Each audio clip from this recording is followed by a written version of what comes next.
Hi, everyone. I am Katherine Reay, and you are at the 10-Minute Book Talk.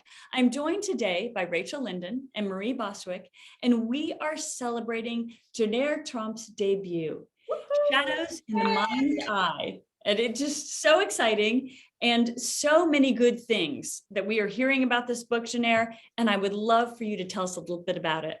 Oh, thank you so much, guys. Thank you first for having me on. I'm so excited to be hanging out with you guys again. So Shadows in the Mind's Eye is just post World War II. And I actually had somebody just describe it as lyrical suspense. And I'm like, Ooh, that is the perfect description of my style. I've been like trying to find something. It's a little Hitchcockian, but I don't want people to get afraid because it's not that. And it's kind of that women's fiction lyrical style. And the story is about Sam and Annie, and Sam comes back from World War II, and he has what we would describe now as PTSD. And he starts seeing these weird things up in the hills of Arkansas. And you're not quite sure if he's actually seeing those things or if his battle-scarred mind is making these things up and he is the real danger to his young family. Oh, wow. Ooh, I'm getting goosebumps. Okay, so you said, I know that I was reading some reviews because we're buddies on Facebook, and I've been watching your very successful debut. It's really fun to see it. And I was reading some reviews, and somebody was saying that it's Hitchcockian. It has this like eerie Hitchcockian feel, but with a hopeful twist. Yes. And that really caught me because that's not a common thing for thrillers. So can you talk about that a little bit? Yeah, absolutely. So I actually suffer from PTSD myself.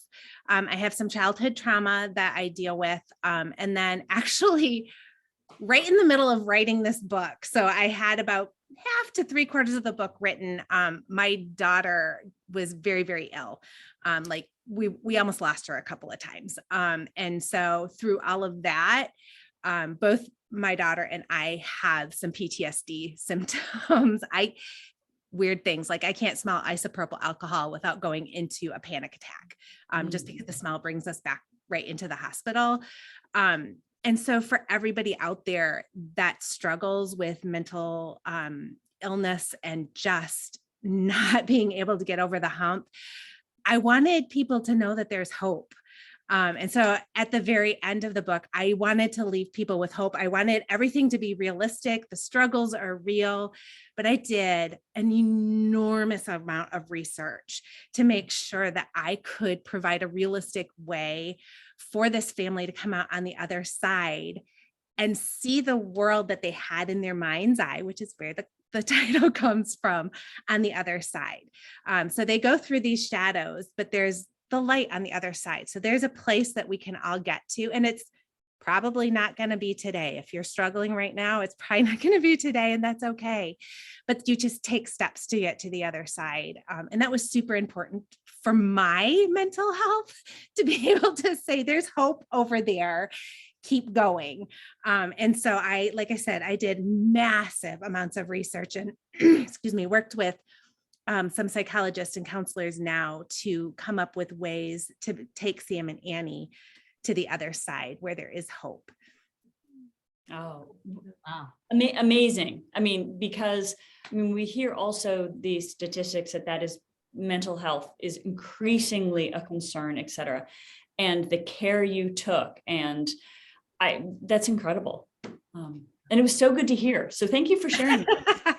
Well, thank you. Like I said, it was really important to me. And actually this story started with my grandparents. So my grandfather suffered with PTSD. World War II? World War II. And so they had this amazing marriage. And I thought, how did they get there? And so that's kind of how the book was birthed anyways. So. Oh, amazing. Yeah. I always say, fiction is powerful. It really has the ability to be life-changing. And it sounds like you have written exactly that kind of book. I know you wanted to be, all authors want to be commercially successful, but I think we also do what we do because we want to help people at some level. And I'm sure you're going to. So congratulations. Yes. And it is all the greater an accomplishment because this is, in fact, your debut novel, which is amazing. Yeah, so yes, take a picture. My question is kind of about that, because I have never talked to a writer who had their debut novel who didn't come out on the other side thinking, well, that was different than I thought it was going to be. So I wanted you to tell me, you can be truthful here, you're only sharing it with our thousands of viewers or anything. Like, what was the best thing? What's been the best thing about releasing a debut novel? And what's been the, I don't want to say the worst, but maybe the most difficult or surprising thing? So for everybody out there that doesn't know me, first you have to know that I'm actually a book editor. So I have been in this industry for more than 20 years. So I come to it with a very different perspective than your average debut author. So one of the things that's been really fun for me, that I honestly didn't expect, this industry, y'all are amazing. It has been so supportive, and I've heard other people say it, and I was like, yeah, whatever. But you guys, this industry, the people, the authors here in the publishing world in general, are so supportive of one another. And it's like, we all love to read. And when we find good books, we're all like, you guys have to read this book. It's so much fun. Just to see people enjoying a story that I loved. I was very nervous going in. I was so nervous. Did that surprise you? How nervous you were? That doesn't change. That's every book. I feel that with every book. And I've heard that, and I'm like, yeah, I can totally understand why you would be so nervous, because we invest so much. I think, Maria, you were just saying, like, I write a lot to find truth for myself and then kind of to share it too. And so I'm always, it's like, oh, is it going to be true for you? But I guess truth is truth is truth. Yeah. So that was really a fun discovery for me. I think the thing that was like the harder discovery, I released my book and I expected to be like way on this high for a long time. And I crashed hard. Yeah, I know. It's so anticlimactic. So true. So now what? My life has no meaning.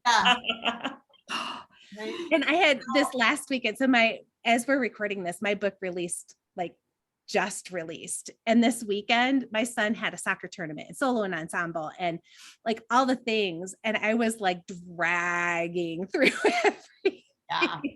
So I think a little suggestion. I've been to the rodeo like 20 times.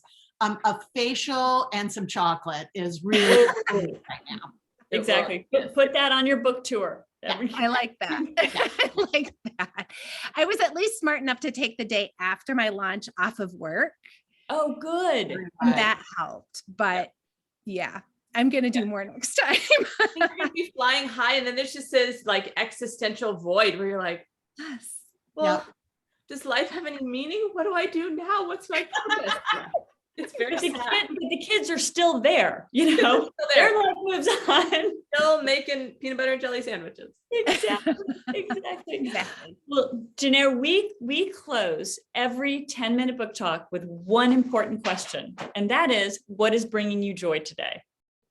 So I'm somebody that I always say I celebrate beauty even when it isn't pretty.